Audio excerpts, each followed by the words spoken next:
नमस्कार, मैं अशोक व्यास हूँ और मेरा सौभाग्य है कि मैं आदरणीय स्वामी श्री विश्वेश्वरानंद गिरी जी महाराज के साथ बैठा हूँ।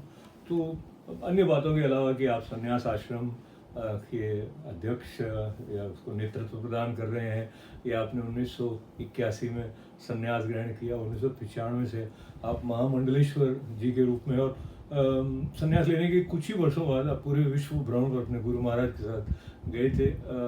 इन सब बातों को याद करने के अलावा एक बात और, उनकी सहजता, उनकी सरलता, और उनके पास बैठकर आपको ऊंच नीच का जो एक भाव ज्ञान की दृष्टि से होता है वो आप तक आता ही नहीं। वो इतनी सहजता से आपको अपना लेते हैं। उस सहजता का आधार लेते हुए और एक अधिकार जो उन पर ऐसे बन जाता है, उनकी कृपा से उसको लेते हुए पुनः आपको प्रणाम करके स्वामी जी क्रिएटिव हिंदू अलायंस नाम लेते हुए हिंदू परंपरा से जोड़ने के क्रम का एक उपक्रम प्रारंभ करते हुए मुझे ऐसे स्मरण आया कि आपने प्रारंभ जब किया था तो भर्तृहरि जी पर एक नाटक में महामंत्री की भूमिका आपने निभाई थी। वो उस समय की कुछ यादें आपको हैं अभिनय कला के बारे में, संन्यास और अभिनय? सबसे पहले तो मैं आपका यहाँ पर स्वागत करता हूँ और धन्यवाद भी करता हूँ कि आपने समय निकाला। और जब भारत से मैं यहाँ आता हूँ तो थोड़ा मेरे पास समय होता है, यहाँ के लोगों के पास में नहीं होता है, लेकिन दोनों की विपरीत एक दिशा होती है। जो आपने प्रश्न किया तो वो बातें किसको स्मरण नहीं होगी जो बचपन में घटित होती है।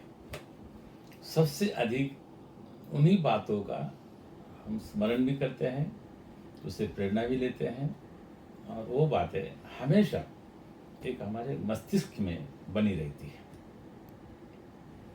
जिस बात की आपने चर्चा की है, राजा भर्तृहरि, तो मैं आपको ये कहना चाहूँगा कि सन 1972 की बात है। मैं ऋषिकेश हरिद्वार होते हुए जब मुंबई आया और संन्यास आश्रम में मेरा प्रवेश हुआ। संन्यास आश्रम का तात्पर्य है कि जो संन्यास आश्रम वहाँ पर जगह है, स्थान। और गुरु जी के आदेश से मैं आया था हरिद्वार से, और आकर के क्योंकि मैं हरिद्वार में भी जो संस्कृत का अध्ययन कर रहा था, और संस्कृत के अध्ययन के साथ साथ में वहाँ पर जब महाराज जी ने, हमारे गुरु जी ने आदेश दिया कि मुंबई के आश्रम में आप लोगों की आवश्यकता है, तो मैं और एक मेरे गुरु भाई दोनों ही, वो पहले और मैं बाद में मैं आया। और उन दिनों में मैंने जो संन्यास आश्रम में जो संस्कृत महाविद्यालय है, जिसका नाम श्री काशी विश्वेश्वर आध्यात्मिक संस्कृत महाविद्यालय है, उसमें मैंने प्रवेश किया। जो मेरी वहाँ की जो अध्ययन था उसी से लगा हुआ। छुट्टियों के दिन थे और वहाँ कुछ विद्यार्थी, वो भी कला प्रेमी थे, साहित्य प्रेमी थे। उन्होंने, और एक आपको उसकी एक बहुत रहस्य की बात बताऊं कि एक हमारे यहाँ पर कुक, भंडारी, जो पढ़ा लिखा था और वो स्टोरी लिखता था। अरे वाह! मतलब आपको आश्चर्य होगा कि हमारे यहाँ कला कहाँ कहाँ है। आश्रम में रोटी बनाने वाला, रसोई बनाने वाला व्यक्ति तो स्टोरी राइटर था, BA पास था। लेकिन संयोग होता है, उसने एक कहानी लिखी, राजा भर्तृहरि। अच्छा। और वो मैं प्रारंभ में आया ही था और वो एक नाटक की तैयारी हो रही थी। तो राजा भर्तृहरि जो एक वो जो चल रहे, वो एक नाट्य था जी। तो एक अच्छा सा नाट्य था। तो एक अच्छे वैद्य थे वहाँ पर, और वो कभी नाटक में काम किया करते थे और कभी उन्होंने नाटक को निर्देशित किया था। तो उस नाटक का निर्देशन वही कर रहे थे, और बहुत पुराने व्यक्ति थे, हरियाणा के, और वैद्य थे। उस आश्रम परिसर में वो एक आयुर्वेदिक हॉस्पिटल है, वहाँ दवाखाना, वहाँ पर कार्यरत थे। और मैं रिहर्सल देखने के लिए मैं विद्यालय में जाता था। अच्छा। क्योंकि अब मैं भी बचपन में ऐसा लगता था, परंतु ये वेश आने के बाद थोड़ा सा संभलना पड़ता है कि क्या करना क्या नहीं करना। तो मैं भी अपना कार्य पूरा करके मैं चला जाता था विद्यालय में। रिहर्सल चलती थी तो राजा भर्तृहरि, पिंगला, उनके मंत्री, ये वो ताम झाम सब, आपको तो सब पता है कि राजा भर्तृहरि जी को उस समय वैराग्य होता है। वो सब जब रिहर्सल चलती थी, मैं बैठे बैठे देख रहा था कि इसमें सब पात्र तो ठीक ठीक चल रहे हैं। एक पात्र जो महत्वपूर्ण है वो है मंत्री का पाठ। जब राजा भर्तृहरि जब उस राजकाज को छोड़ करके वैरागी होता है, जब छोड़ के चले जाते हैं, उस समय कुछ समय के लिए वो महामंत्री वहाँ के उस कार्यभार को संभालते हैं और बड़े बुद्धिमान है वो। तो ऐसा दृश्य था। परंतु उस पात्र को जो निभाने वाले छात्र थे, बड़े दुर्बल, वाणी में कोई ओज नहीं। मतलब ऐसा लगता था कि वो कुछ जबरदस्ती उनको धक्का दिया जा रहा है ऐसा। तो मुझे लगा कि यहाँ इस संपूर्ण पूर्ण नाट्य में जो यहाँ पर चल रहा है, नाटक की रिहर्सल चल रही है, उसमें ये कमी है, मेरे दृष्टि में आया। तो वहाँ के सभी छात्र हमारे सब मित्र हो गए थे। मैंने सबको कहा कि बाकी तो आपका सब ठीक है, तो ये पात्र थोड़ा ठीक नहीं, इसको थोड़ा सा बदल दो। उन्होंने कहा कि हम क्या करें, अभी तो 8 दिन के बाद में हमारा ये यहाँ पर नाटक होने वाला है, हम नया पात्र कहाँ से लाएंगे। तो अंदर से कुछ पता नहीं क्या प्रेरणा हुई, हमने कहा इस पात्र को मैं निभाता हूँ। छोटा सा पात्र है, कड़ी को जोड़ना है, उसको मैं निभाता हूँ। तो बड़े प्रसन्न हुए, खुश हुए और उन्होंने कहा कि ठीक है। तो उन्होंने वो जो राइटर थे, उन्होंने कुछ मुझे संवाद लिख के दिए, जिसको हम लोग डायलॉग्स कहते हैं, वो हमको लिख के दिया। और बचपन था, 17.5 वर्ष की आयु थी और मैंने उसको रट लिया। रिहर्सल करने चले गए तो लोग बड़े प्रसन्न हुए। उस साल में महाराष्ट्र, ये 1981 की ना ये है 72 की बात। और पुरानी जी। 72 में पूरे महाराष्ट्र में बहुत बड़ा अकाल पड़ गया था। अच्छा। त्राही त्राही मची हुई थी और उस समय सब गांव के गांव खाली हो गए थे। तो उन दिनों बरसात नहीं थी। तो ये जून में ये नाटक का वहाँ पर आयोजन हुआ, 72 में, 72 में। और उस समय मनोरंजन के साधन बहुत सीमित हुआ करते थे। केवल पिक्चर होती थी जो लोग देखने जाते थे, या नाटक होते थे। उन दिनों में बॉम्बे में या और जगह भी थिएटर हुआ करते थे, स्पेशली नाटक के लिए। विले पार्ले में भी थे, वहाँ पर जो मूल बम्बई है वहाँ पर भी थे। तो उस समय नाटकों का लोगों को अंदर एक इंटरेस्ट था, उनको अंदर एक भावना होती थी कि नाटक देखने जाना है। और हमारे संन्यास आश्रम में बहुत बड़ा मैदान है। बॉम्बे जैसी जगह पर इतनी जगह होना भी एक अद्भुत बात है, महापुरुषों की कृपा है।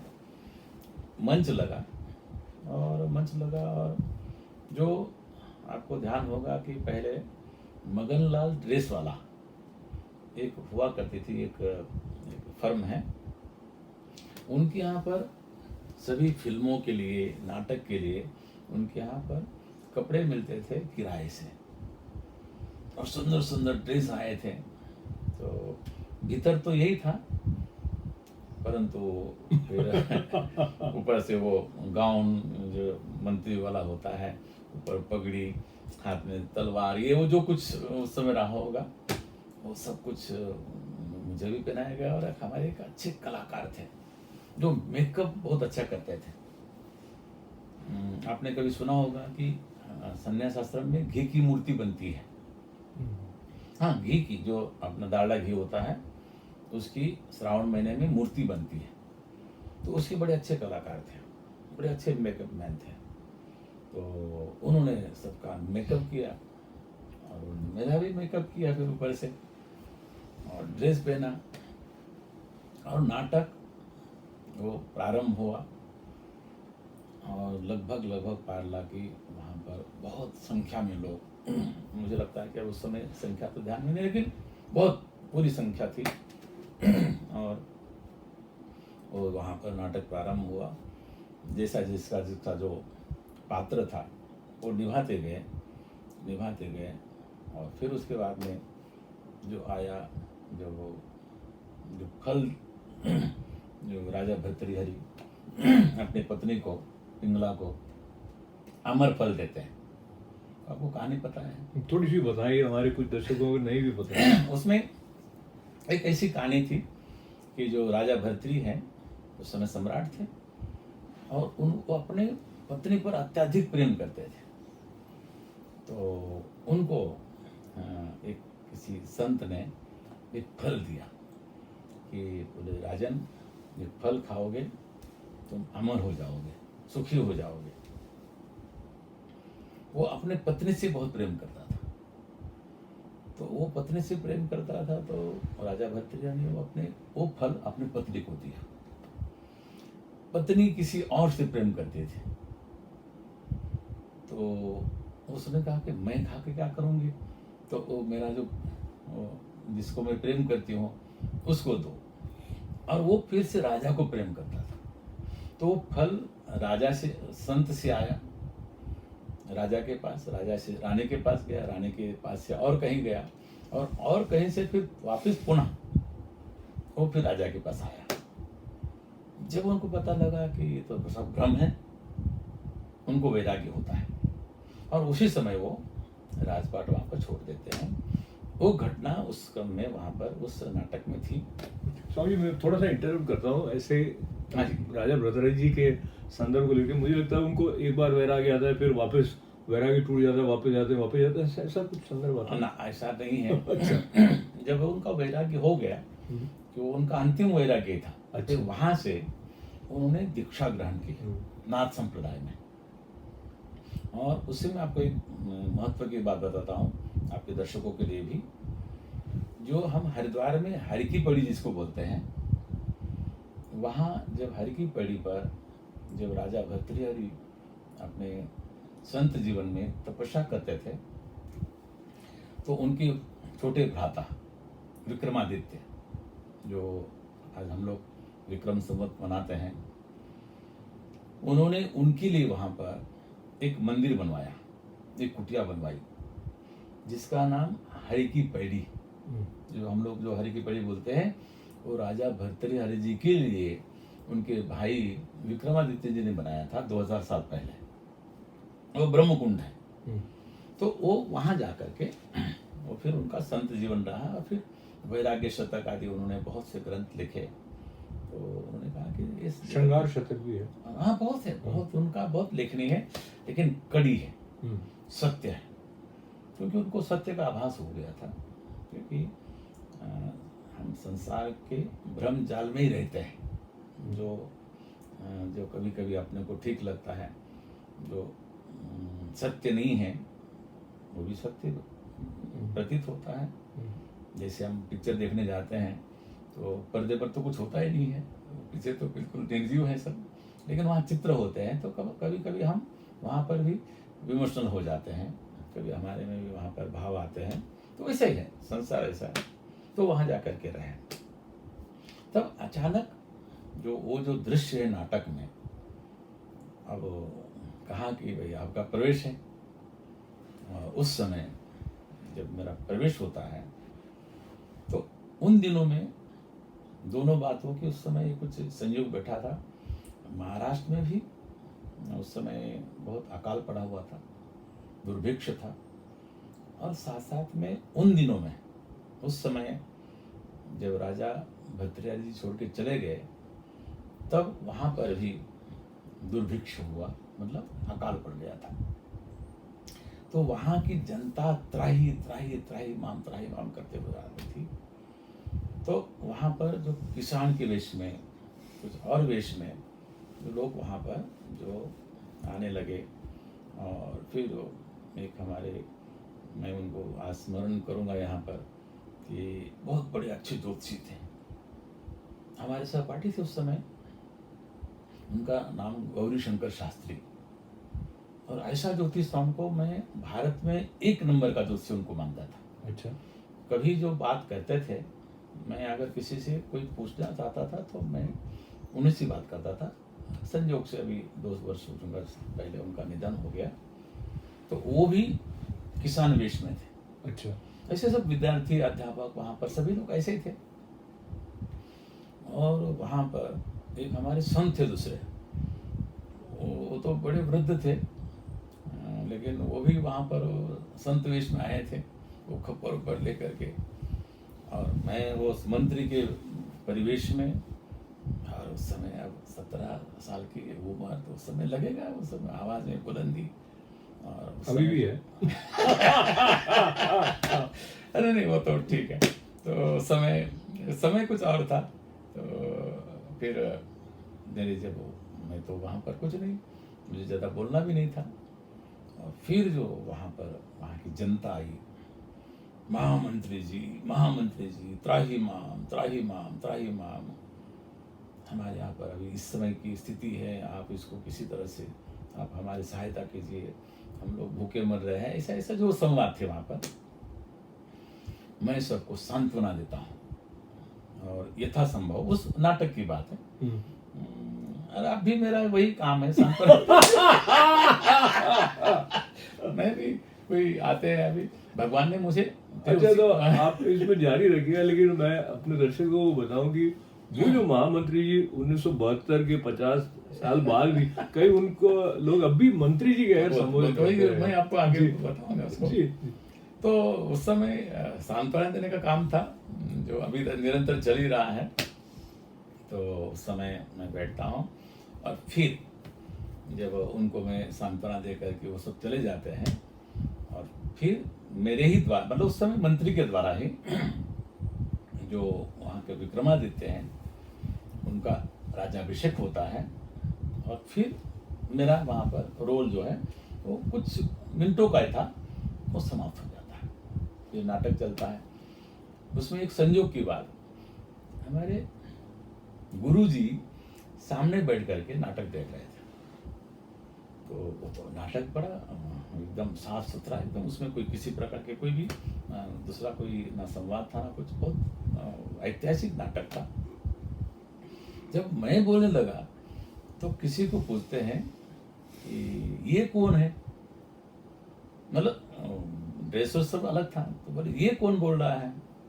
तो किसी ने कहा कि मेरा नाम ले करके, कि वो अरे अरे, ऐसा उनकी एक हंसी थी। तो वो दूसरे दिन मुझे पता लगा, फिर नाटक समाप्त हो गया। और उन दिनों में मैं मंदिर में पूजा कार्य करता था। वहाँ पर एक लक्ष्मीनारायण का मंदिर है, वहाँ पर मैं सुबह शाम आरती वगैरह करता था। जैसे ही प्रातःकाल हुई तो छोटे छोटे बच्चे आए और कहने लगे महामंत्री जी, महामंत्री जी।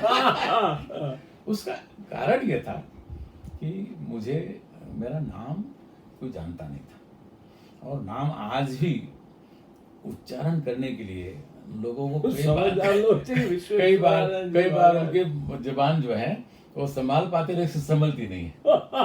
पूरे विश्व की बात है।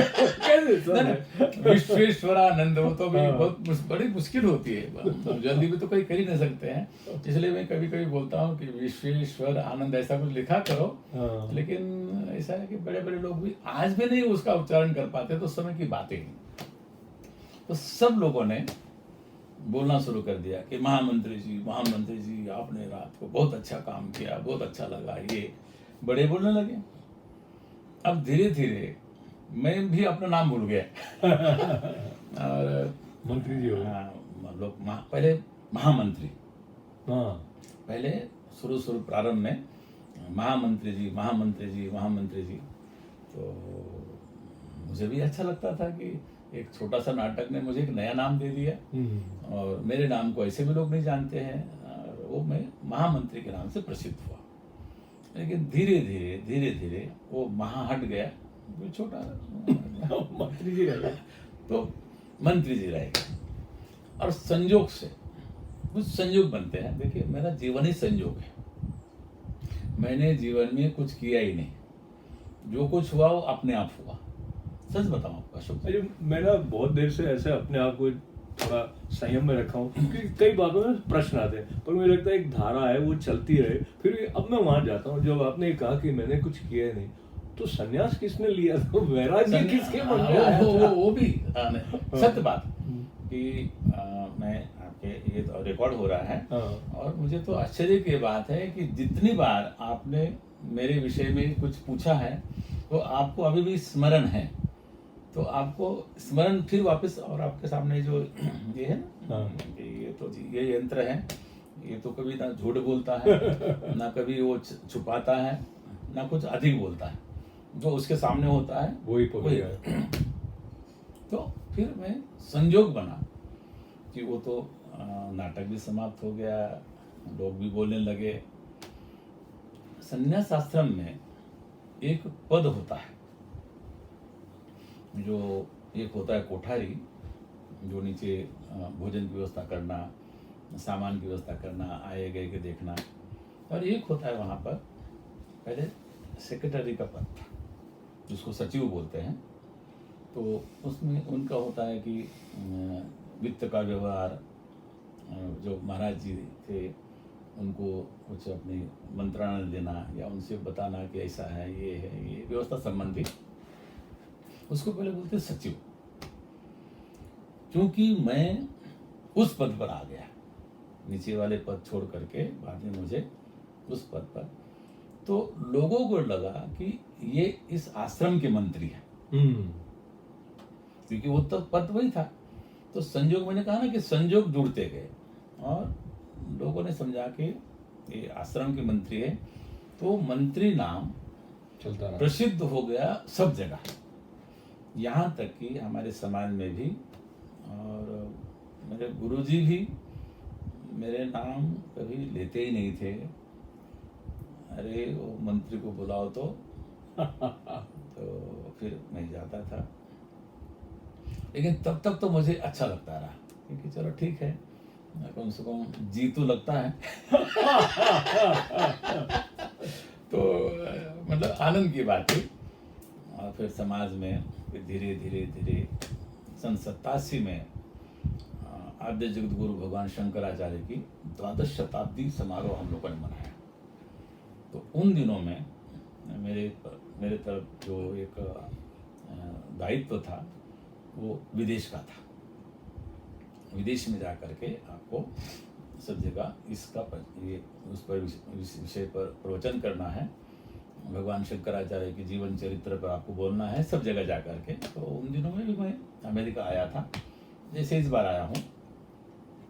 तो उन दिनों में भी जो नाम मेरा आता था, अरे वहाँ मंत्री जी गए हैं, उन्होंने ऐसा बोला, उन्होंने ये किया, और मैं समझ ऐसा मेरा होने से क्या थोड़ा सा इंटरप्ट करके मैं सवाल पे चला जाता हूँ। तो सवाल जो हम में से कई लोगों के जीवन का जो एक समानांतर प्रवाह, जैसा कि मैं देखता हूँ, खुद भी वहाँ से निकला हूँ, तो मेरी गणित कहती है कि आप काफी युवा थे जब आप विदेश की यात्रा पर निकले थे।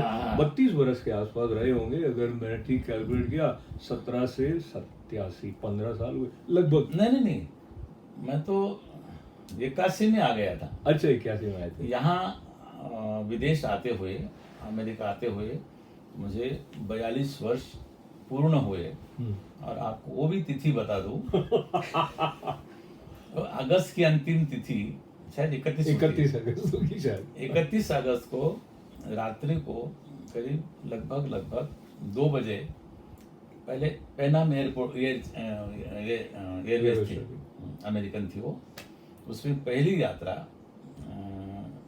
मुंबई से लंदन, और महाराज जी के साथ में था, मैं तो उनके सहयोग में आया था। और यूरोप यात्रा करते हुए फिर यहाँ पर सैन फ्रांसिस्को, यहाँ पर सब जगह करके अभी। और इन दिनों में 42 वर्ष पहले मैं अमेरिका में था। क्या बात है। तो 42 वर्ष पहले मैं होता तो मिलता, मैं था नहीं यहाँ पे। तो स्वामी जी, मैं मेरे सवाल पे चला जा रहा हूँ। उसमें क्या होता है कि विदेश यात्रा अभी तक भी एक बड़ी बात होती है, हालांकि अब इतने अधिक लोग अब तो नहीं। भारत से आने लग गए हैं, फिर भी है वैसे।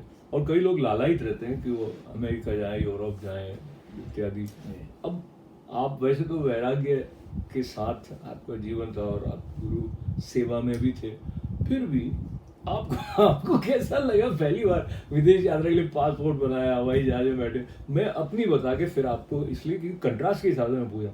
मैं 37 वर्ष तक कभी हवाई जहाज में बैठा नहीं था।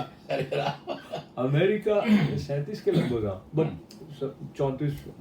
तो 82 से मैं था 35 बरस का था। तो पहली बार जोधपुर से मुंबई हवाई जहाज और मुंबई से अमेरिका के लिए न्यूयॉर्क, ये था। और मेरे लिए वो काफी मतलब एक्साइटिंग बात थी। तो आपके लिए कुछ भी नहीं था क्या? बिल्कुल नहीं। अच्छा, कुछ भी नहीं। मैं पहली मेरी हवाई यात्रा हुई थी मुंबई से पुणे की, और भीमाशंकर जाना था। और उसी लालच में मुझे बुलाया था मुंबई कि हम विमान बिठाएंगे। उस समय थोड़ा एक्साइटमेंट था। तो और उस समय आपको एक बात बता दूं कि भीमाशंकर जाना था, तो बोले हम लोग पहले पुणे जाएंगे। डकोटा चलता था, एक डुक डुक डुक डुक डुक ऐसा बजता था वो। अच्छा। और हिलता था पूरा। हाँ, हाँ। आपने कभी देखा होगा कि नहीं। नहीं? डकोटा मतलब वो लगभग लगता है कि जैसे वो नहीं ट्रक चलता है, हाँ। उसी ढंग से चलता था। और सब 42 रुपया कुल उस समय उसका किराया था पुणे का। अच्छा। उसमें बैठा था। और वास्तविकता ये है कि जब गुरुजी ने मुझे कहा कि भाई चलना है, मेरे मन में था कि कुछ अलग टाइप से जाऊंगा मैं, परंतु गुरुजी का आदेश था तो मैं तैयार हुआ। तो मैं स्वयं अपने मन से उस समय नहीं आ रहा था। एक्साइटमेंट कब होता है कि जब आपको लगता है कि ये पाना है। इसलिए मैं आपको बोलता हूँ कि मेरे जीवन में मैंने जो चाहा नहीं वो मुझे सामने मिला। वो गुरु कृपा, ईश्वर कृपा। आपने चाहा क्या स्वामी जी? हाँ जी। जो चाहा नहीं वो तो मिला, लेकिन आपने चाहा क्या था? वो अभी तक मुझे पता ही नहीं है। तो असल में फिर उस समय जैसे आपने कहा कि मैं गुरुजी की, उन्होंने कहा कि भाई ऐसा है कि वहाँ पर आवश्यकता पड़ेगी थोड़ा लिखने पढ़ने की। थोड़ा सा हम लोग बिल्कुल इंग्लिश नहीं जानते हैं, और मैं भी बहुत बड़ा इंग्लिश का विद्वान नहीं था, लेकिन फिर भी थोड़ी बहुत इंग्लिश में लिखना पढ़ना जानता था। तो उस समय आया था। तब जब मुझे यहाँ पर दायित्व दिया गया 87 में, उससे पहले मैं 84 में भी आया था। 84 में भी आया था। यहाँ एक सज्जन थे, उसकी भी बड़ी लंबी कहानी दूसरी बार आपको कभी कहूँगा। अच्छा, मैं फिर से एक बार इंटरव्यू ये करने के लिए कह रहा हूँ कि स्वामी जी की स्मृति जो है वो कई बार प्रणाम करने योग्य है, क्योंकि 50 वर्ष पहले वाला जो प्रसंग आपने ऐसे सुनाया कि हमारे सामने वो अभी जीवित हो गया एकदम। जीवित है, बिल्कुल जीवित है। तो ये जो बात आप कह रहे हैं उस पर वापस आने से पहले बताइए, आप कुछ बादाम ज्यादा खाते हैं? मेमोरी इतनी अच्छी कैसे है? वैसा नहीं है। परमात्मा कुछ पहले से दे देता है। तो मुझे भी कुछ भगवान ने बड़ी कृपा, मैं तो समझता हूँ कि जो मुझे मिला है, जैसा मिला है वो अद्भुत है। क्योंकि मैं कृतज्ञ हूँ अपने गुरुदेव का, ईश्वर का, समाज का। अशोक जी, मैं आपको एक बात, आप बोलने वाले हैं कुछ, लेकिन मैं एक बात भूल न जाऊं। मेरे जीवन में कोई मेरा शत्रु नहीं बना। होगा भी कोई तो मुझे पता नहीं है, लेकिन मैंने अपने जीवन में अच्छे लोगों को ही ज्यादा देखा। और मैं जहाँ जाता हूँ मुझे अच्छे लोग ज़्यादा मिलते हैं। Thank you so much. मैं भी मिला आपसे। नहीं वो बिल्कुल। तो मुझे ये इस बात का मुझे लगता है कि वो मेरा नहीं है, और मेरा होता तो मुझे उसका गर्व होता, अहंकार होता कि मैंने किया है। मैंने कुछ किया ही नहीं है, तो मुझे अनायास परमात्मा ने दिया, भगवान की कृपा। और ये अभी 70वां साल चल रहा है, 69 पूरे हो गए, 70वां चल रहा है, और निरंतर वो यात्रा चल रही है। तो फिर उन दिनों में जब मैं यहाँ पर आया था 87 में, तो फिर वहाँ यहाँ पर सबसे पहले तो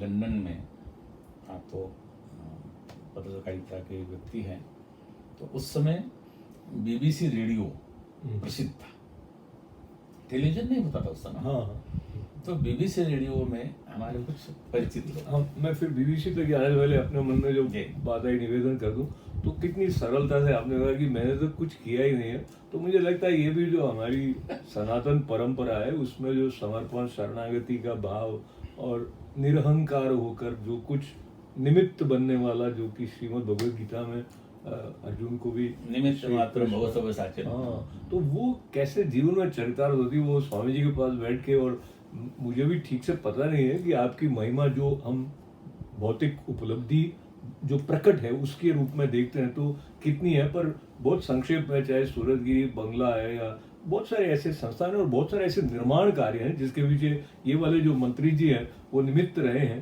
पर वो इतने निश्चल भाव से और बिल्कुल आपको वर्तमान घटना बताऊं जी। 2 साल पहले की, 2 साल भी नहीं हुए अभी, मेरे पास एक फोन आया संघ से, संघ के जो पदाधिकारी, उच्च पदाधिकारी हैं, स्वामी जी आपका नाम हमने भेजा है, आप ना नहीं बोलना। ऐसे व्यक्ति थे कि उनको वो बोलते कि अभी आपको कुछ भी करना है तो मैं उनके लिए मैं तैयार होता जी। मैंने कहा क्या है, तो बोले कि वैष्णवी देवी माता के यहाँ पर जो श्राइन बोर्ड है उसका आपको वहाँ पर सदस्य होना है। और वो मैं ना कहूँ इसलिए उन्होंने एक और शब्द जोड़ दिया कि वर्ष में 1-2 बार जाना होगा, ज़्यादा नहीं। ऐसा उनको लगा कि शायद ना बोले। तो फिर माता भगवती ने मुझे वहाँ पर बुलाया। मैंने कभी सपने में भी नहीं सोचा, हम तो पहले यात्रा करने गए थे, पैदल आए। तो ऐसे कुछ संयोग होते हैं, तो उसका मैं करता तो हो नहीं सकता, क्योंकि मैं अगर करने जाऊंगा तो मेरे से हो नहीं पाएगा, क्योंकि वो तो ऐसे अनायास कुछ कार्य होते हैं जो हो जाते हैं। इसलिए अहंकार का कोई प्रश्न ही नहीं है। अहंकार किसका? अगर फिर हमने धीरे धीरे शास्त्र को पढ़ा, धीरे धीरे हमने अपने जो गुरु हैं, अपने विद्वान संत वृंद है, उनसे मेरी संगति हुई। फिर जो शास्त्र में लिखा है पहले समझ में आता नहीं है, लेकिन धीरे धीरे जब जीवन में आपके अनुभव होने लगते हैं तब आप शास्त्र को आप समझने लगते हैं। तो शास्त्र भी समझ में आने लगा। तो और हमारी जो बातें थी, कभी कभी मनुष्य स्वभाव है, ऐसा भी है कि गीता में कहा है कि निर्दोषम ही समम ब्रह्म, केवल परमात्मा जो ब्रह्म है शुद्ध। ईश्वर में भी अपने को कहीं कहीं लगता है कि कुछ लगता है कि ईश्वर ऐसा क्यों करता है।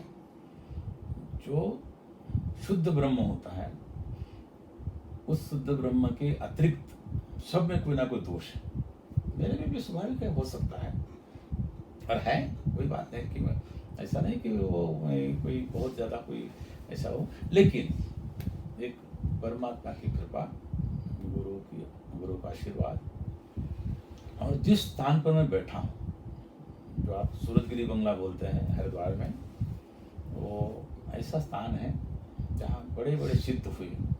अगर वहाँ पर दुष्ट व्यक्ति भी आएगा तो सज्जन हो जाएगा। ऐसा, हाँ बिल्कुल ऐसा। इसलिए मुझे लगता है कि कई लोगों को ले जाना पड़ेगा। में वो नहीं हो पाएंगे। कुछ कुछ ऐसे होते हैं मोम के बने होते हैं, कुछ पत्थर के बने होते हैं। पत्थर में फिर कुछ नहीं है, कुछ मोम तो पिघल जाती है।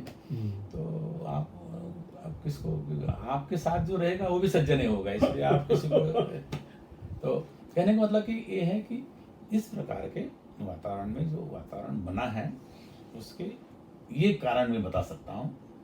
अज्ञात कारण क्या है वो तो पूर्वजन्म की कथा हो सकती है, लेकिन वर्तमान में जो देखा कि हम धीरे धीरे ये सब बातें हमने जो जीवन में उतारी है, तो वो एक कारण था कि फिर मैं बीबीसी से चर्चा।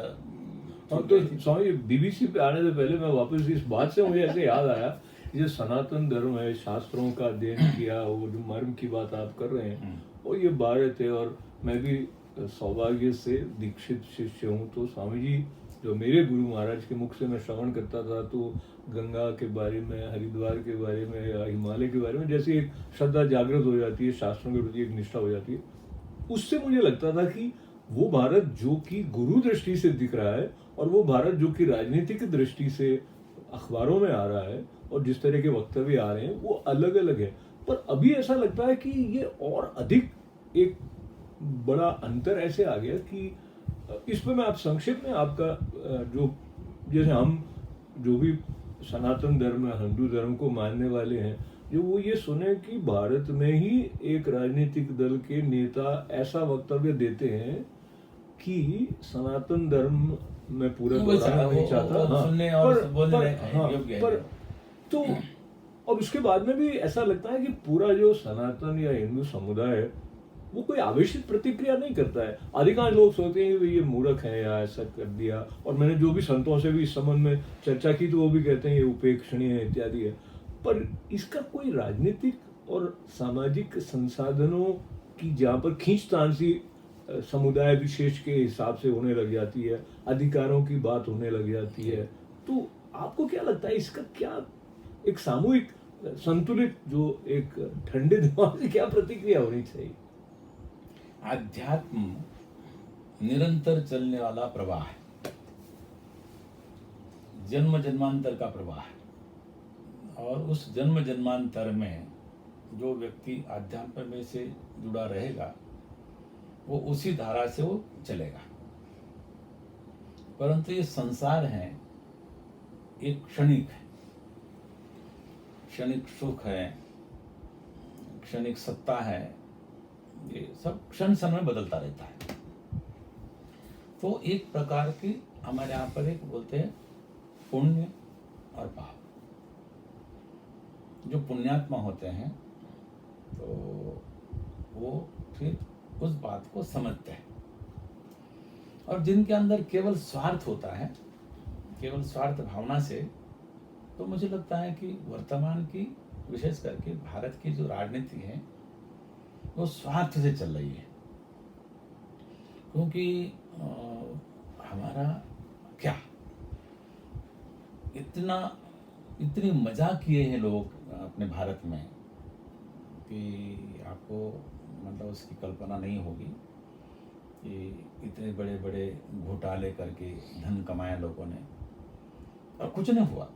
आश्चर्य की बात है कि इतने बड़े बड़े देश के प्रति आघात पहुंचाने वाले, भ्रष्टाचार करने वाले कोई भी जेल में नहीं गया।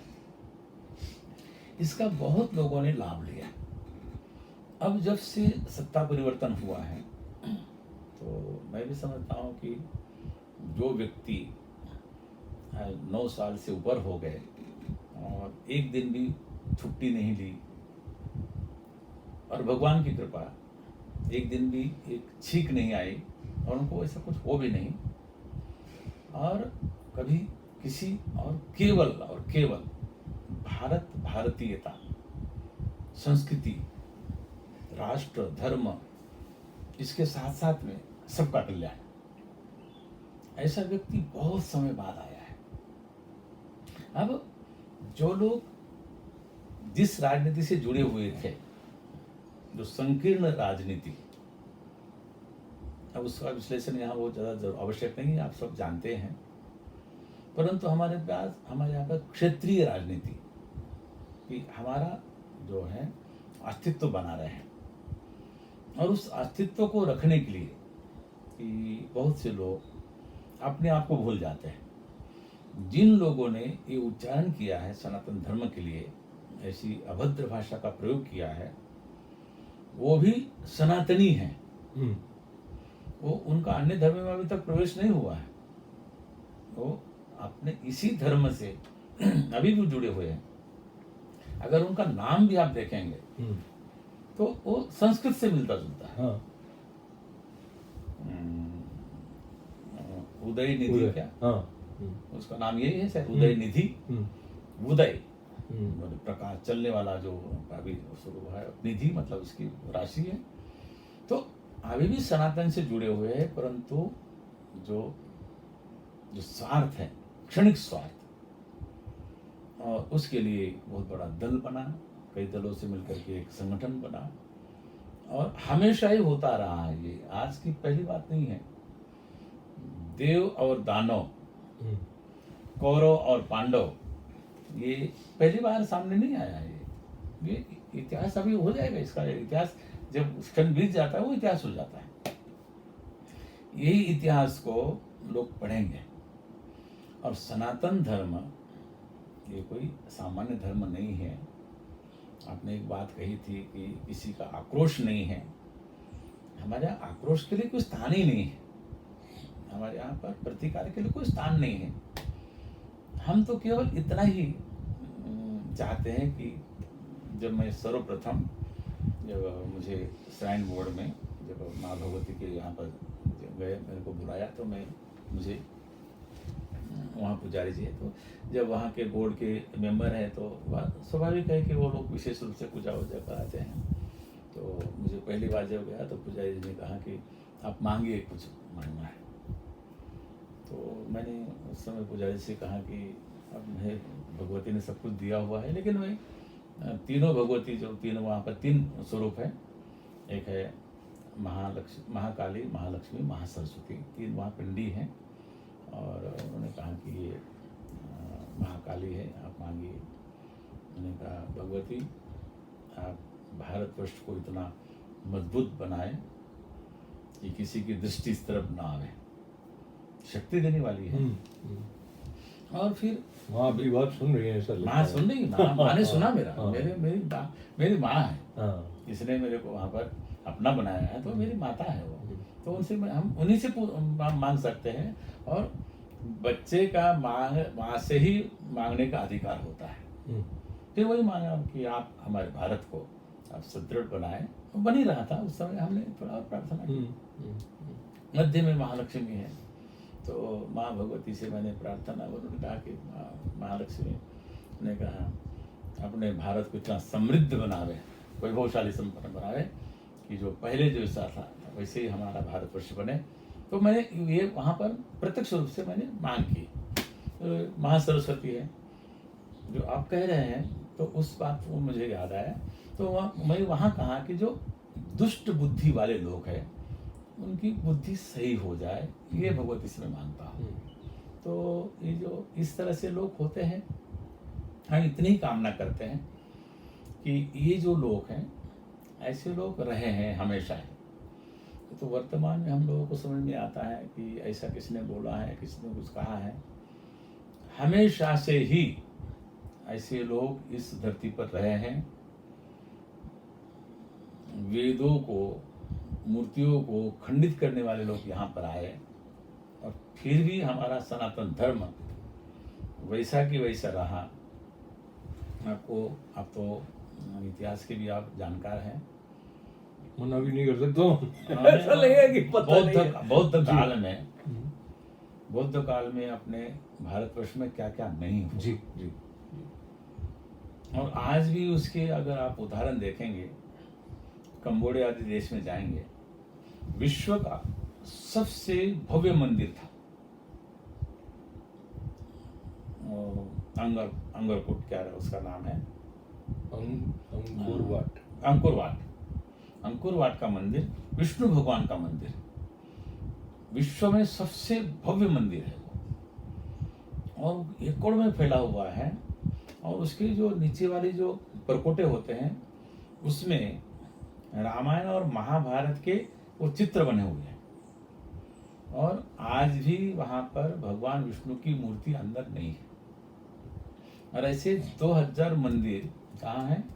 कंबोडिया में है, जिसमें मूर्ति नहीं है। सामने जो दरवाजा होता है, जो वहाँ का गेट है, द्वार पर ब्रह्मा विष्णु महेश के ऐसे बड़े बड़े वहाँ पर प्रतीक लगे हुए हैं, आज भी है। ये भी रहा है भारतवर्ष में भगवान शंकराचार्य आए और उन्होंने विद्वता से, शालीनता से समझा करके, बुझा करके, शास्त्रार्थ करके, शस्त्र से नहीं, शास्त्र के द्वारा हमारे इस सनातन धर्म की पुनर्स्थापना की। आज हम जो भी समझिए कि पूजा करते हैं, पाठ करते हैं, तीर्थ यात्रा करते हैं, अनुष्ठान करते हैं, अपने नामकरण राम रखते हैं, कृष्ण रखते हैं, जय श्री कृष्ण बोलते हैं, सियाराम बोलते हैं, ओम नमः शिवाय बोलते हैं, मतलब ये सब उनकी देन है।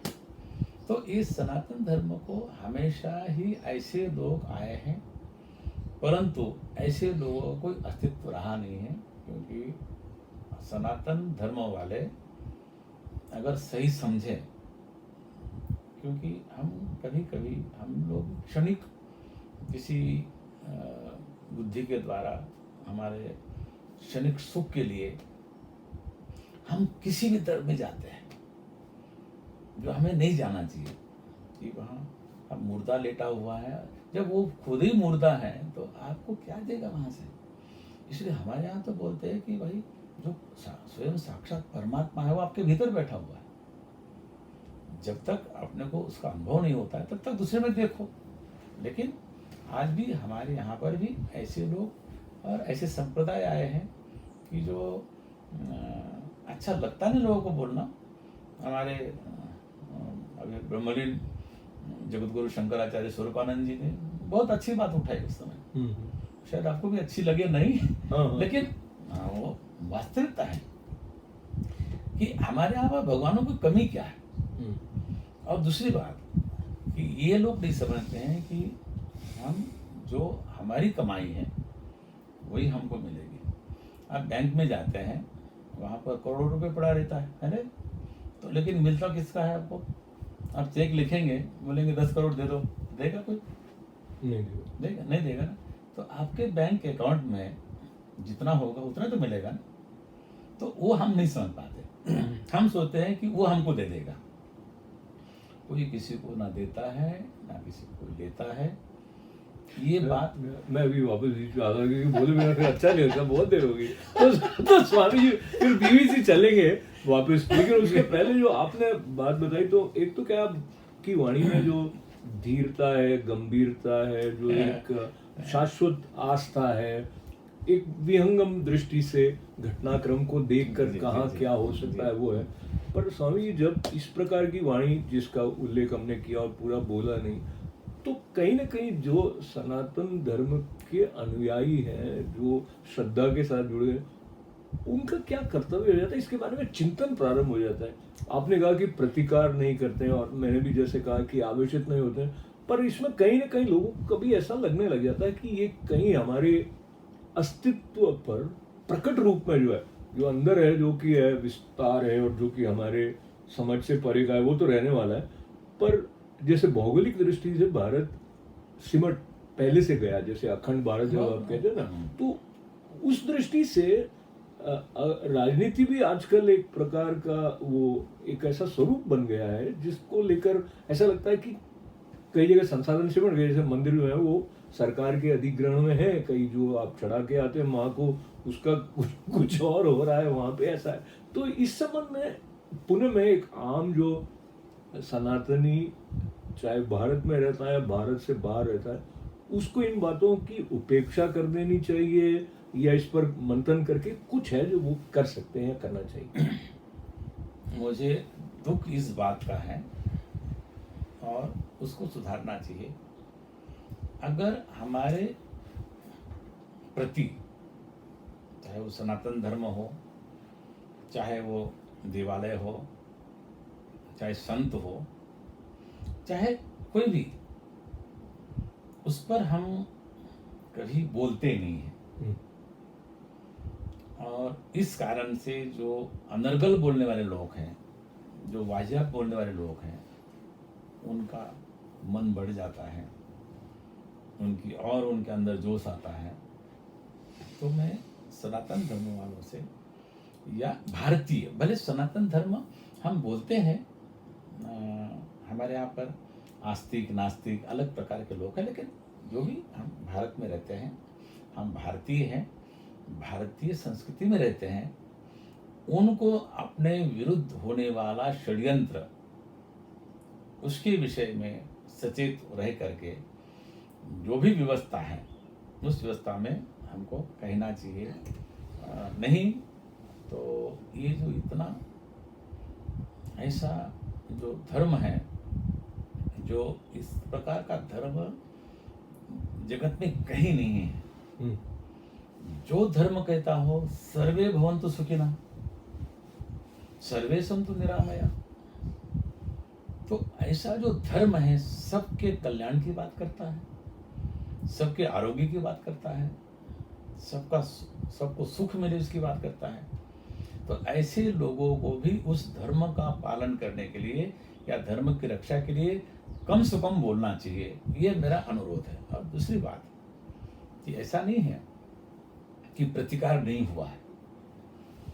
मध्यकाल में धर्म पर बहुत प्रतिकार होता था, इसीलिए हमारे यहाँ पर अखाड़े बने, और अखाड़े बन करके फिर वहाँ पर नागा सन्यासी हुए, और नागा सन्यासियों ने वहाँ पर धर्म के लिए लड़ाइयाँ लड़ी है, राष्ट्र की लड़ी है। और आपको ये भी कभी कि हमारे यहाँ पर जब राम मंदिर, जब वहाँ पर उसको तोड़ा गया, भगवान राम का वहाँ पर अयोध्या का जो मंदिर था उसको तोड़ा गया, तो अनेक संतों ने वहाँ पर अपने स्तर पर वहाँ पर जाकर के संघर्ष किया है, बलिदान दिया है।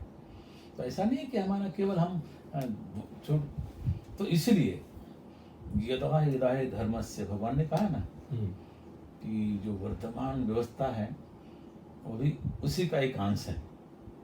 इसीलिए कि वो परमात्मा ने ही ऐसे व्यक्ति को यहाँ पर हमारे भारत में भेजा है, तो वो हमको समझना चाहिए कि कहीं ना कहीं तो व्यक्ति एक है, लेकिन सबके भाव को समझ करके कर रहा है।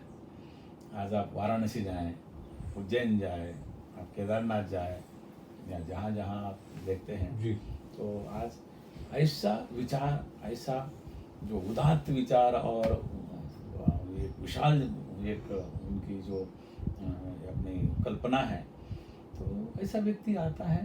तो हम आज भी समझते हैं कि अगर आवश्यकता पड़ने पर हमारी सेना, हमारी पुलिस, हमारे बहुत कुछ है कि हमारी रक्षा के लिए हम आगे आ सकते हैं। तो ऐसा नहीं कि हम बिल्कुल ऐसे बिल्कुल लावारिस पड़े हुए हैं, ऐसा नहीं है। फिर भी सावधान रहना चाहिए। अगर कोई चोर आता है उसको अपने स्तर पर प्रतिकार करना चाहिए। तो इस प्रकार की जो बातें होती है, जैसे वो जो दूसरी की वस्तु चोरी करने जाते हैं ना, लेकिन उनके मन में डर होता है, वो डर रहेगा तभी जाकर के वो कुछ। फिर एक उदाहरण के रूप से, अगर मालिक का कुत्ता भी बाहर हो ना, वो भी अगर भौंकता है ना, तो भी वो चोर को डर लगता है। तो ये इस तरह के दुष्ट प्रवृत्ति वाले लोग जो है वो अपना काम करेंगे, लेकिन जो सत् प्रवृत्ति वाले लोग हैं उनको भी सावधान रहने की आवश्यकता है। और इसलिए हमारा सनातन धर्म सबसे पहले कम से कम, जैसे माता जीजाबाई ने अपने पुत्र, छोटे से पुत्र शिवा को, जिसको हम शिवाजी बोलते हैं, छत्रपति शिवाजी महाराज बोलते हैं, बचपन से ही उन्होंने महाभारत की कथाएं, रामायण की कथा, उपनिषद की कथा उनको बोल बोल करके, उनको सुना सुना करके उनको इतना ओजस्वी बनाया। तो संस्कार घर से आना चाहिए। तो माताओं से मैं प्रार्थना करूंगा कि जो आप कम से कम आपने जो सीखा है, आपने जो पढ़ा है, जो आपने सुना है, अपने बच्चों को पढ़ाना।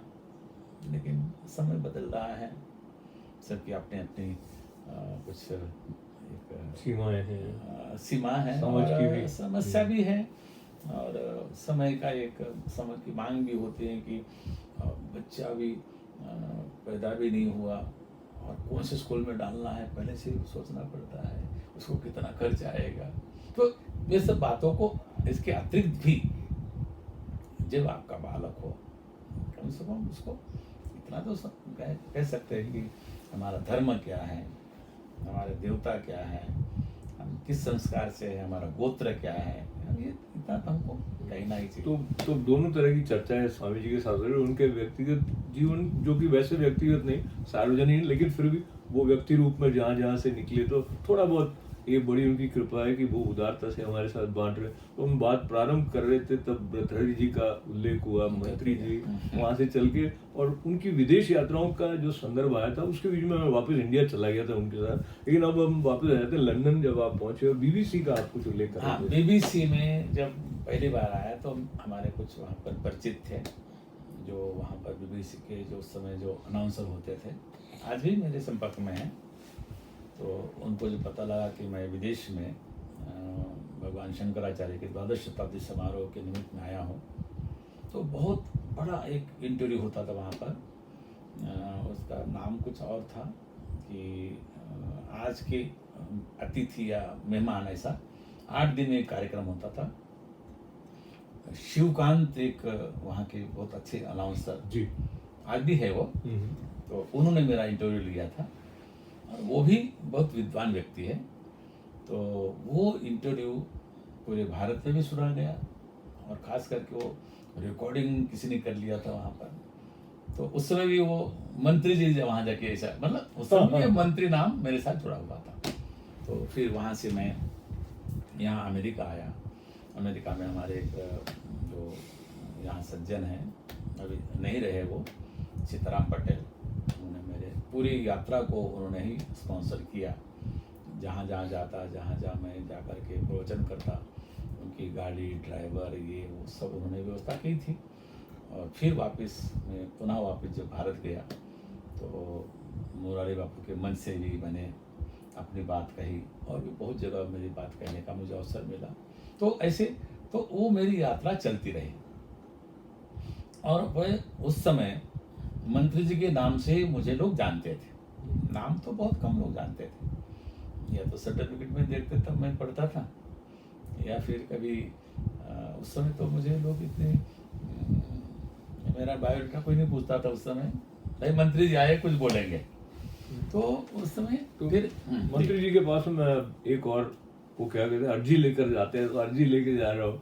आप आचार्य शंकर के संबंध में व्याख्यान करने के लिए पधारे थे, और अभी हम बिल्कुल समीप है जहाँ 108 फीट ऊंचा उनका जो विग्रह है उसका बन रहा है, और एक एकात्मक यात्रा भी रही थी वह मध्य प्रदेश में, आप भी उसमें जुड़े थे। और तो एक जो प्रशासनिक क्षमता है मंत्री जी की भी, वो बहुत सारे प्रकल्प आपके माध्यम से, आपकी प्रेरणा से जो संपूर्ण हुए उसमें, लेकिन एक अलग स्तर पर जो उस युग में 1200 वर्ष पूर्व आचार्य शंकर ने जो, उसको मैं अगर प्रशासनिक क्षमता सिर्फ कहने की दृष्टि से कहूँ तो मठों की स्थापना, मंदिरों का जीर्णोद्धार, और ये जिस परंपरा में ये वस्त्र को, परिधान को आपने धारण किया हुआ है, वो जो दशनामी संन्यास परंपरा है, उसका श्रेय भी आचार्य शंकर को जाता है। तो आचार्य शंकर और उनके व्यक्तित्व का कोई ऐसा, ऐसे तो पूरा ही रहा हो, लेकिन कोई ऐसी बात है जो आपको बहुत अपील की हो, जिसको ऐसा लगता है जो अपने जीवन को ढालने में कहीं ना कहीं आचार्य शंकर आपके साथ ऐसे रहे हों, उस दृष्टि से यदि आप कुछ। केवल मेरे साथ में नहीं, भारत में जो भी वर्तमान में आप जिसको अध्यात्म बोलते हैं, जिसको धर्म बोलते हैं, जिसको आस्था बोलते हैं, जो भी यज्ञ बोलते हैं, अनुष्ठान बोलते हैं, उसके पृष्ठभूमि में आचार्य शंकर है। इसलिए हम लोग तो केवल अनुयायी नहीं है उनके, हम लोग परम भक्त भी हैं। मैंने कहा ना कि स्वार्थवश लोग कुछ अपने संप्रदाय को चलाते हैं, अपनी बात कहते हैं, परंतु आचार्य शंकर ने 1200 वर्ष पहले, और लोग भी उनको अलग अलग कालखंड में मानते हैं, वो बात अलग है, लेकिन कुल मिलाकर के 1233-34 वर्ष पहले उनका प्रादुर्भाव हुआ केरल में। और जो उन्होंने सहजता से बहुत कुछ बदलाव हुआ था, बहुत कुछ खंडित हुआ था, उसको फिर से उन्होंने शास्त्र के माध्यम से जोड़ करके, जो आज हम 4 धाम जो देखते हैं, जाते हैं, श्रद्धा रखते हैं, बद्रीनाथ जाते हैं, रामेश्वर जाते हैं, द्वारका जाते हैं, इधर जगन्नाथपुरी जाते हैं, वही उसके मूल आधार वो है। 12 ज्योतिर्लिंग है। जैसे कल और परसों 2 दिन यहाँ पर सत्संग हुआ, उसके भी आधार में वही है। तो कहने का भाव ये है कि परंतु पता नहीं कि लोगों की भूलने की थोड़ी सी आदत होती है, तो आचार्य शंकर को भूल करके और दूसरे को ज़्यादा याद करते हैं। तो मुझे ऐसा लगता है कि आचार्य शंकर का ठीक है, आप दर्शन उनका बहुत गहन भी है और थोड़ा सा कठिन भी है, भले वो ना पढ़े, परंतु कम से कम उनके स्तोत्र हैं, चिदानंद रूपम शिवोहम शिवोहम, भज गोविंदम भज गोविंदम, ऐसे छोटे छोटे स्तोत्र भी जन सामान्य के लिए भी हैं। तो आचार्य शंकर एक अद्भुत व्यक्तित्व, और वो व्यक्तित्व ऐसा है कि या तो स्वयं परमात्मा हो लेकिन मानव रूप से जलता हो, वो व्यक्तित्व था। 32 वर्ष की आयु में ये सब कुछ करके हमें वो दे करके गए। 1200 साल में भी हम उसको चला रहे हैं, उसको बचा रहे हैं, उसमें चल रहे हैं। तो उनकी अद्भुत उनका जीवन चरित्र, तो उनके प्रति हम लोगों ने जो उनको 1200 वर्ष में श्रद्धांजलि जो दी, और जो आपने अभी चर्चा की कि ओंकारेश्वर में उनकी संन्यास दीक्षा का स्थान है। ओंकारेश्वर में वहाँ पर गोविंदपाद भगवत गौड़पादाचार्य वहाँ पर रहते थे, और उनसे उन्होंने संन्यास लिया था। वो आज भी गुफा वहाँ पर है। तो जैसे आपने कहा कि एकात्मता यात्रा में हम लोगों ने उसी स्थान के लिए पूरे मध्य प्रदेश से, हम चतुर्दश यात्रा से, मैं भी एक में सम्मिलित था, वहाँ से कुछ धातु लाए थे। वो धातुओं से वहाँ पर वो मूर्ति का वहाँ पर निर्माण हुआ है। संयोग इस बार, क्योंकि पहला जो वचन दिया जाता है उसको पालन करना चाहिए। यहाँ का जो कार्यक्रम था वो पहले से बना हुआ था, इसलिए मैं यहाँ आना अपना थोड़ा कर्तव्य समझा। और भारत में बहुत से विद्वान लोग हैं, बड़े बड़े लोग हैं। तो आज 18 तारीख आज है, तो आज ही वो मूर्ति प्रतिष्ठा वहाँ पर हो गई होगी, स्थापना हो गई होगी। तो हम उनका फिर से स्मरण करते हुए, और यहाँ पर मैं बहुत समाचार नहीं देखता हूँ, लेकिन वो वहाँ पर अभी स्थापित हो गई होगी। और भगवान शंकराचार्य का फिर से हम स्मरण करें, और उनके एक शब्द को भी हम पकड़ जाएंगे, भज गोविंदम भज गोविंदम। तो ये गोविंद का नाम है, ये किसी का, वो एक किसी के है ही नहीं। और जब चिंतन करते करते आगे जाएंगे तो आप बहुत दूर जाकर के फिर अपने पास ही आएंगे। उनका सिद्धांत है, संसार में घूम करके आप लौट करके अपने पास ही आएंगे, क्योंकि हमारे भीतर ही वो जो परम सत्य है बैठा हुआ है, हम देख नहीं पाते हैं।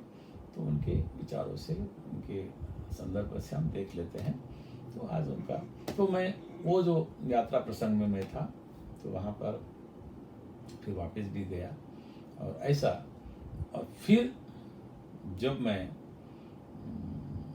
सन 95 में, 1995 में गुरुजी ने मुझे अपना स्थान दिया, उत्तराधिकार दिया, सूरतगिरी बंगले का पीठाधीश्वर बनाया। और फिर हमारे गुरुजी ने कभी मंत्री जी नहीं कहा, उनकी विशेषता थी। वो मंडलेश्वर जी कह करके ही पुकारते थे, अरे भाई वो कैसे है, क्या है, मेरी बड़ी चिंता करते थे। और लोग बोलने लगे कि मंत्री जी शब्द थोड़ा सा धीरे धीरे लुप्त तो सा हो गया।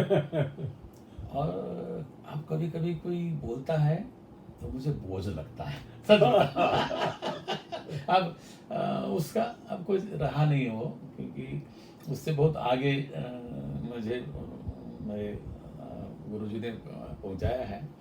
तो फिर भी अभी भी कभी बहुत से लोग जो पुराने लोग हैं वो कह देते हैं, तो लेकिन मुझे अंदर से हंसी आती है।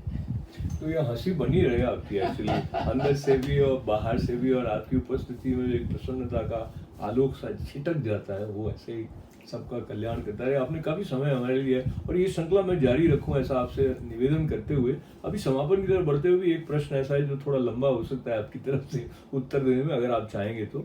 एक तो जब हम जागृत, स्वप्न, सुषुप्ति, ये तीनों अवस्थाओं की बात करते हैं, और उसको लेते हुए मुझे ऐसे, मैं प्रारंभ में भी जो, अगर शुरू से आप सुन रहे होंगे बातचीत, तो कितना अच्छे से आपको पूरा विवरण, जो डिटेल्स थी वो सारी याद थी।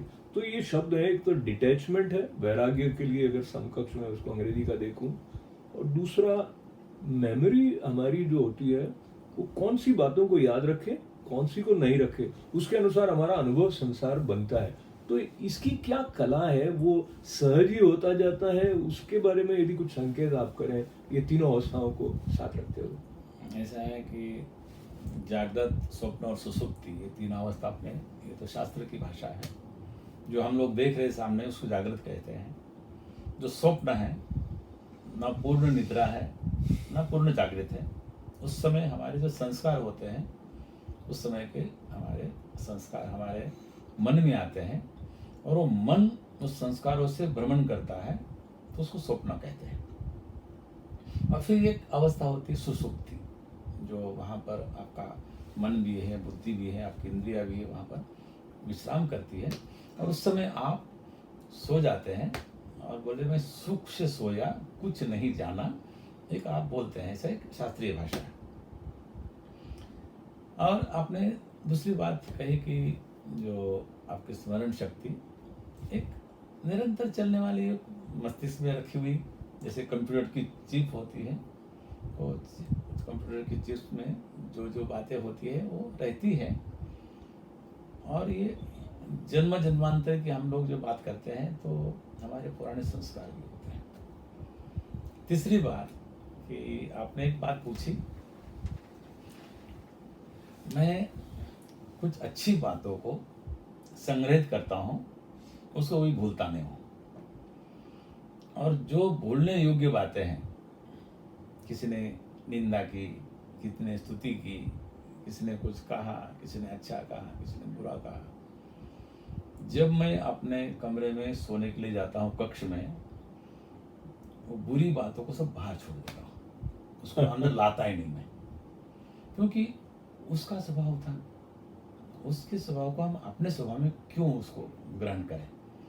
तो जो हमारे विपरीत भावना वाली बातें हैं, जो मुझे अच्छी नहीं लगती है, उसको मैं आपको बता रहा हूँ। किसी को सुनने में अच्छा लगे न लगे, आपको मैं व्यक्तिगत रूप से बोलता हूँ कि मैं ऐसी जो बातें हैं उसको मैं ना अपने कक्ष में आने देता हूँ, और मस्तिष्क में तो बहुत दूर की बात हुई। कभी कभी जो नहीं होता है और लोग बोलते हैं तो क्षणिक रूप से कभी कष्ट होता है, लेकिन उसको हम बहुत ढोते नहीं हैं, उसको हम धीरे धीरे तो पहले से समाप्त करते हैं। इसीलिए स्वस्थ रहते हुए मानसिक रूप से स्वस्थता होगी, तो आपको ये सब पुरानी बातें, जो अच्छी बातें हैं, तो आपको जीवन में अवश्य याद रहेगी।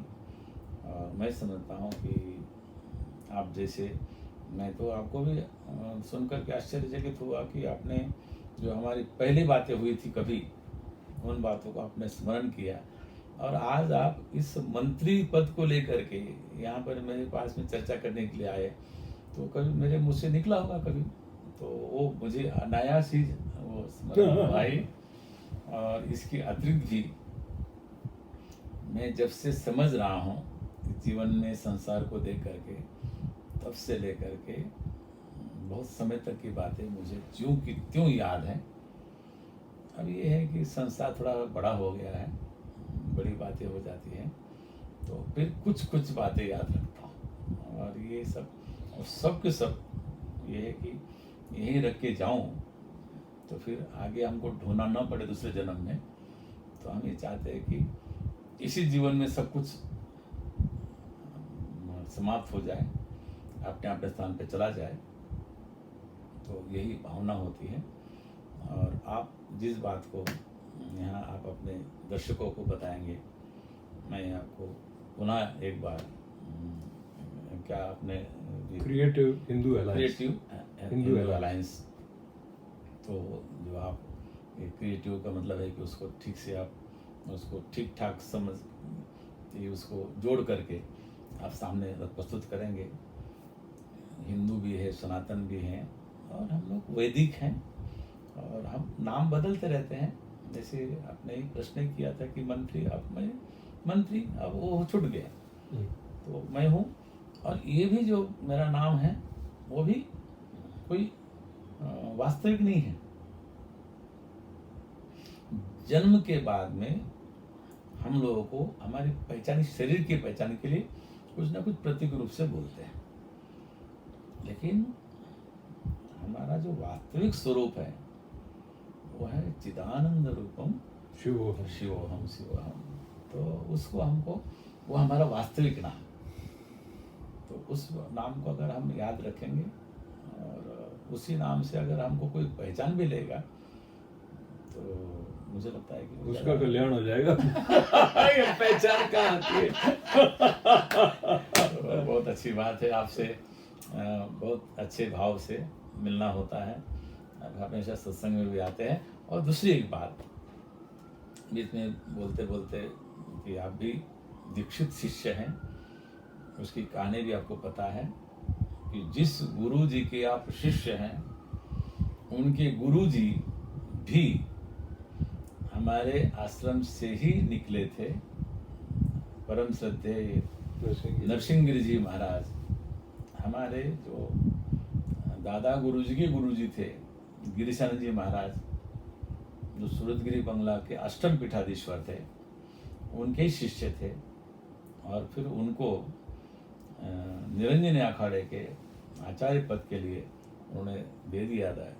तो आप हमारी जो परंपरा है, आप गृहस्थ शिष्य हैं, हम लोग सन्यासी शिष्य हैं, कितना ही अंतर है। जैसे कल के प्रवचन में मैंने कहा था कि नाद और बिंदु, ओंकार बिंदु संयुक्तम नित्यम ध्यान योगी रहा, तो वो जो है वो हमारी परंपरा ये है कि आप उस परंपरा से हैं। लेकिन परंपरा दोनों देखिए, गृहस्थ में रह करके आप साधना करते हैं, और हम लोग थोड़ा इस वस्त्र में आकर के गृहस्थ आश्रम को थोड़ा सा दूर रख के करते हैं। तो सांसारिक गृहस्थ आश्रम है, हम भी रहते उसी में हैं, लेकिन थोड़ा सा अलग से रहते हैं।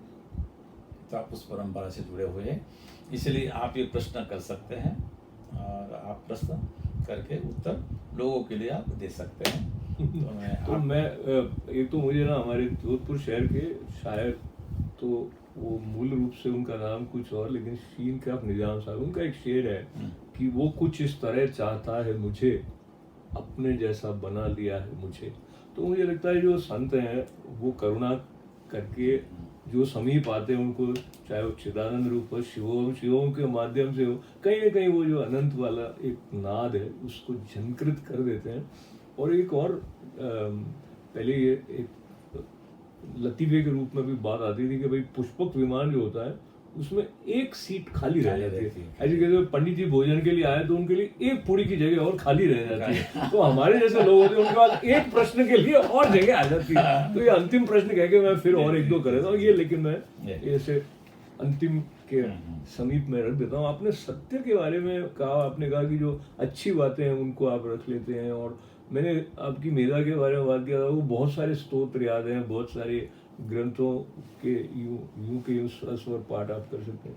तो दो प्रश्न एक में मिला के मैं पूछ रहा हूँ, कोई ऐसी घटना जीवन की जो आपको लगता है कि अपने साथ रखने योग्य है। कमरे में जाए या अंदर का जो कक्ष है, जो चेतना का कक्ष है, वहाँ पर जो जागृत रहती है एक। और दूसरा, कोई ऐसे स्तोत्र हैं जो आप, कई हैं जो आपके नियम में होते होंगे, या कोई ऐसे जो आप अकेले में होंगे जिसको आपने, चाहे पहाड़ पर बैठे होंगे तो भी उसका आपने अपने लिए पाठ किया होगा, यदि आप दो बात।